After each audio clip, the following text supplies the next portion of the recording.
기자수첩 와이뉴스로 넘어가 보죠. 권영철 기자 어서 오세요. 네, 안녕하십니까. 예, 오늘 와이뉴스 방송국 얘기하신다면서요. 예, 뭐 방송국에서 방송국 얘기를 하게 됐는데 예. 어쨌든 KBS, MBC 기자들의 반성문이 계속 잇따라 나오고 있죠. 아주 이례적인 상황이죠. 예, 그리고 결국은 이제 KBS가 규란영 사장이 사퇴하지 않으면 제작 거부에 들어가겠다 이렇게까지 하고 나섰죠. 그래서 왜 KBS 기자들이 규란영 사장의 퇴진을 요구하고 있는지 그 문제를 다뤄보고자 합니다. 예, KBS와 MBC 기자들이 반성문을 왜 쏟아내는 건가부터 얘기가 시작이 돼야겠군요. 그렇죠. 이제 아무래도 취재 현장에서 기자들이 공영방송의 위기를 절감했기 때문이다. 이렇게 봐야 할 거고요. 어허. KBS 한 중견 기자에게 질문을 했더니 김현정 그 물어보니까 이런 상황에서 어떻게 그냥 있겠나. 이대로는 아무것도 할 수가 없다. 아무것도 할 수가 없다. 그런 얘기를 하고요. KBS 출신이죠. 김용진 세명대 저널리즘 스쿨 대학원 교수를 하고 있는데 뉴스타파 대표이기도 하고요. 예. 이런 상황을 가만히 보고 있다면 기자가 아니다. 현 상황이 뭔가 움직이지 않으면 안 되도록 하는 그런 절박감으로 내몰고 있다. 그렇게 얘기를 하더라고요. 그리고 실제로 KBS, MBC 기자들이 반성문을 보면은 왜 KBS, MBC 기자들이 반성하지 않을 수 없는가를 느낄 수가 있습니다. 몇 가지를 소개해 보자면은 그러시죠. 예. KBS 막내 기수들이 사내기 게시판에 올린 반성문 중 일부에 요즘 취재 현장에서 KBS 기자는 기레기 중 기레기다. 기레기란 말은 기자 플러스 쓰레기. 예. 그리고 얼마 전에 시민 인터뷰를 시도하다가 제대로 보도하세요. 왜 그따위로 방송에서 개병신 소리를 들어요. 그런 말을 들었다. 그거는 이제 방송용으로 적합한 용어는 아니지만 KBS의 약자를 따서 그렇게 얘기를 한 거고요. 또 평목항에선 KBS 로고가 박힌 잠바를 입는 것조차 두렵다. KBS 입상에서 얼마나 자랑스러운 일이겠습니까? 그럼요. 그런데 그런 느낌을 하죠. 또 심지어서 KBS를 어떻게 믿어요? 안산에서 취재한 13일 동안 매일같이 들은 얘기다. 그런 글들이 올라와 있습니다. 이것은 게시판에 기자들이 직접 쓴 거죠? KBS 기자들이 쓴 글들입니다. 네. 그래요. MBC도 뭐 제목이 121명의 이름으로 성명을 냈는데 참담하고 부끄럽습니다. 제목이 그렇습니다. 그러면서 지난주 MBC 뉴스데스크는 세월호 실종자 가족을 모욕하고 비난했다. 세월호 취재를 진두지휘해온 전국부장이 직접 기사를 썼고 보도국장이 최종 판단의 방송이 나갔다. 이렇게 시작을 하면서 반성문들을 계속 써내고 그 있는 문제가 겁니다. 지금 되고 있는 MBC 뉴스데스크 기사는 어떤 기사였어요? 어떤 리포팅이었어요? 전국부장이 직접 방송을 했는데 한 가지만 예를 들자면 이렇습니다. 왜 유광옥 잠수사가 6일날 숨졌죠. 숨졌죠. 예. 그거를 이제 유족들의 조급증 때문이 아닌지 반성해봐야 된다 이런 얘기를 했거든요.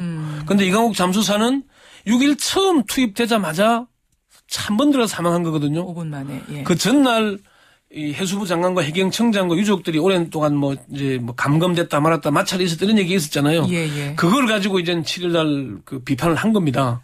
오히려 유족들의 마음을 알아주기보다는 바깥에서 보이는 현상을 가지고 유족들에게 모욕을 했고 그렇다는 자기들 반성을 하는 거죠. 유족들의 조급증 때문에 잠수사가 사망했다라는 이제 데스크 분석이 나가니까 MBC 기자들이 우리가 참을 수 없다 이렇게 나선 거군요. 그 반성을 하면서 진상규명하라고 요구하고 있는 거죠. 근데 이제 일각에서는 반성문이 너무 늦게 나온 건 아니냐 이런 얘기도 나와요. KBS나 MBC 기자들도 반성문이 늦은 건 맞다라고 인정을 합니다. 언론 학자들도 때늦은 감이 있다고 얘기를 하고요. 그렇지만 어쨌든 세월호 재난 보도를 하는 과정에서 반성문 내고 하는 게 사실 쉽지도 않았을 것이고요. 그렇죠. KBS 기자들이 그제 토론을 하는데 200여 명이 모였거든요. 예. 이렇게 많은 기자들이 모이는 게 전례가 없다고 합니다. KBS 기자들. 예, 이렇게 모일 정도로 이제 바빴기 때문에 모일 여지가 없었죠. 그런 점도 있긴 합니다.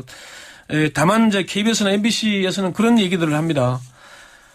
지금 반성문들이 외부의 주목을 받고 있지만은 그동안 내부적으로 보도를 바로잡으려는 노력을 하지 않은 건 아니다.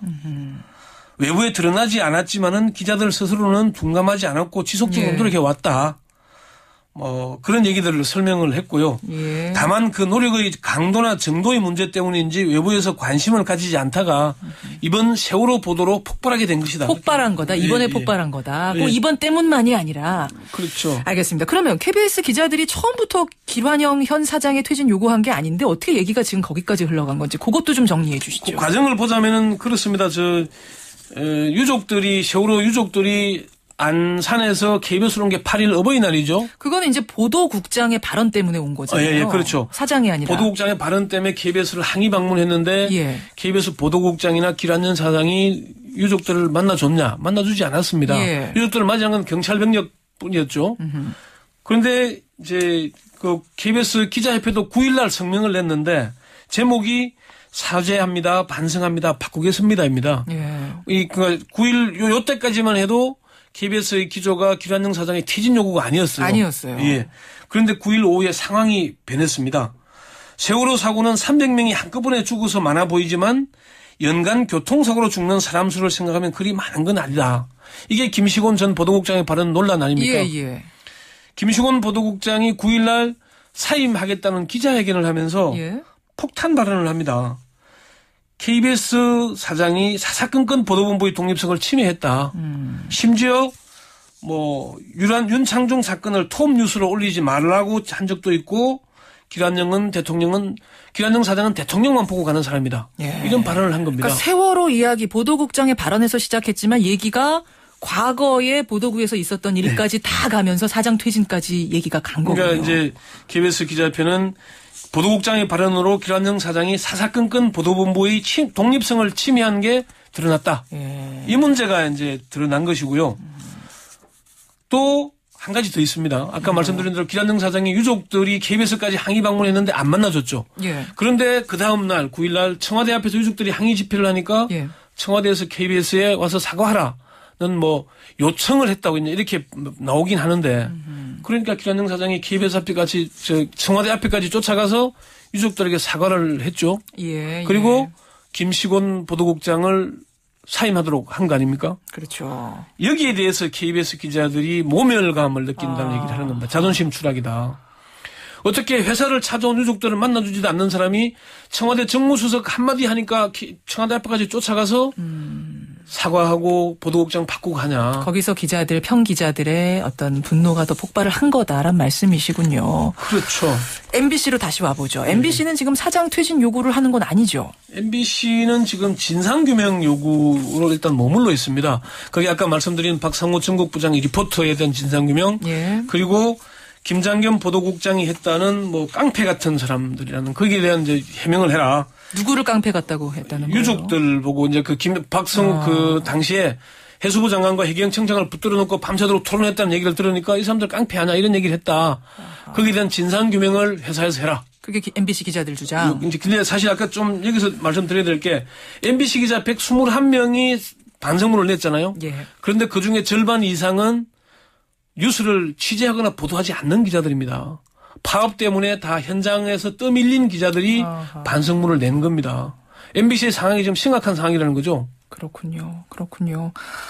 이게 어떻게 이제 상황이 번져갈까? 우리가 또 이것도 궁금한데 어떻게 보세요? 이번 상황이 2012년 파업과는 달리 외부의 요구 그리고 밑에 기자들이 바닥의 민심에서 시작이 되는 겁니다. 예. 과거에 노조 집행부에서 시작이 됐다면은 그래서 이번 사태는 상당히 오래 가지 않는가. 노조 주도가 아니에요, 그러니까? 현장 기자들 주도입니다. 그래요. 그래서 민심이 달라지고 있는 거죠. 그래서 내부에서도 아마 끝까지 갈 거다, 다를 거다 그런 얘기를 합니다. 알겠습니다. 이 흘러가는 분위기를 보면서 상황 지켜보겠습니다. 권영철 기자 수고하셨습니다. 네.